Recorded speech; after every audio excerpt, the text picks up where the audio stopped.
كما طالب النواب والمجتمع الدولي بتقديم الدعم للاقتصاد اليمني المتردي.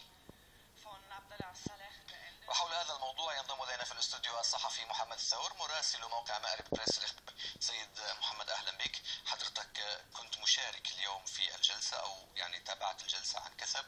هذه الجلسه جاءت بناء على دعوه من حزب الخضر كما سمعنا، فهل جاءت الدعوه بالتنسيق مع المعارضه اليمنيه؟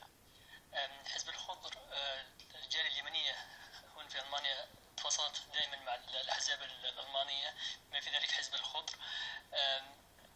كنا نقدم لهم كجالية يمنية الوضع في اليمن، الجرائم الذي يرتكبها النظام، فاستطعنا نقنعهم أن يقدموا بهذا الطلب، وكان طلب موفق جدا.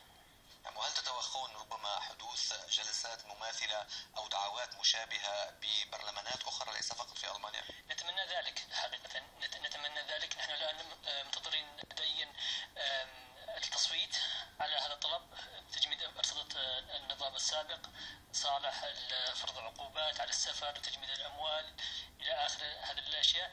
فألمانيا إذا بدأت في هذا المشوار أعتقد أن الحكومات الأوروبية الأخرى ستنضم إلى هذا العمل.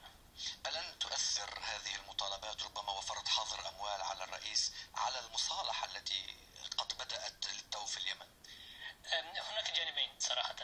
الجانب المحلي في اليمن سيستمر، ولكنه من الخطورة بمكان أن يكون هذا الطريقة أن يعني ينجو مجرم حرب بحياته تكون سابقة عالمية. والمخاوف للسياسيين الألمان أن تكون هذه نفسها سابقة عالمية يمشي على طريقها المجرمين الآخرين.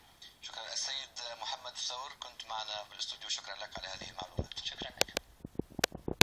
لقيت عبارة